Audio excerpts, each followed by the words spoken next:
एक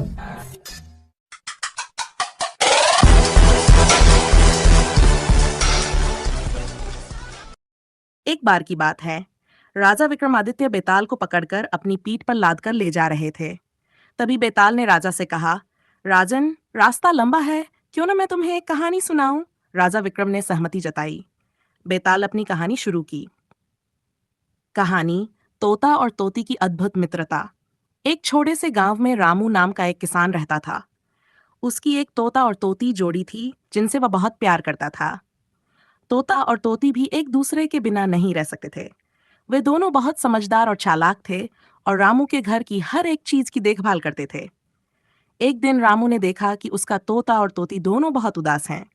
उसने उनसे पूछा, क्या बात है, तुम दोनों इतने उदास क्यों हो।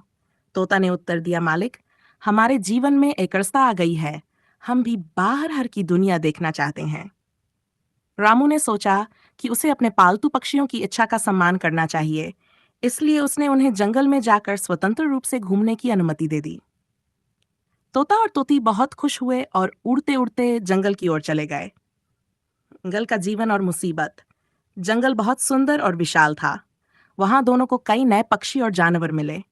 लेकिन एक दिन जंगल में एक शिकारी आया जिसने तोता को पकड़ लिया।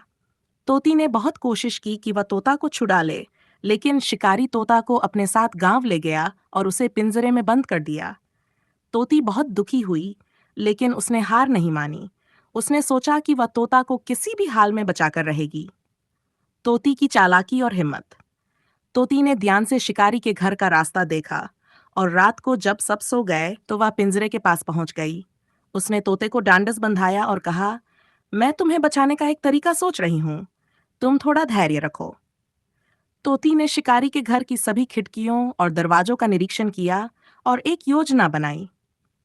अगले दिन जब शिकारी बाहर गया तो तोती ने पिंजरे के दरवाजे को अपनी चोंच से खोलने की कोशिश की। थोड़ी मेहनत के बाद पिंजरा खुल गया और तोता बाहर आ गया। दोनों ने जल्दी से उड़ान भरी और अपने गांव वापस लौट आए। रामू ने उन्हें वापस देखकर बहुत खुशी महसूस की और उनकी दोस्ती और साहस की सराहना की। कहानी का अंत और बेताल का प्रश्न। इतना कहकर बेताल ने राजा विक्रम से प्रश्न पूछा, हे राजन, तोता और तोती की मित्रता में किसका योगदान अधिक था? तोता का, जिसने अपनी मित्रता में तोती पर भरोसा रखा, या तोती का, जिसने तोता को बचाने के लिए हर खतरे का सामना किया? राजा विक्रम ने उत्तर दिया, तोती का योगदान अधिक था, क्योंकि उसने अपनी बुद्धिमानी, साहस और प्रेम से अपने साथी को बचाया। दोस्ती में त्याग और बलिदान का महत्व होता है, और तोती ने अपनी निष्ठा से इसे साबित किया। जैसे ही राजा विक्रम ने उत्तर दिया, बेताल फिर से उड़कर पेड़ पर जा बैठा और विक्रम को फिर से उसे पकड़ने जाना पड़ा। इस तरह राजा विक्रम और बेताल की कहानी फिर से शुरू हो गई। कहानी का संदेश। इस कहानी से हमें ये शिक्षा मिलती है कि सच्ची मित्रता में विश्वास, साहस और बलिदान का होना आवश्यक है।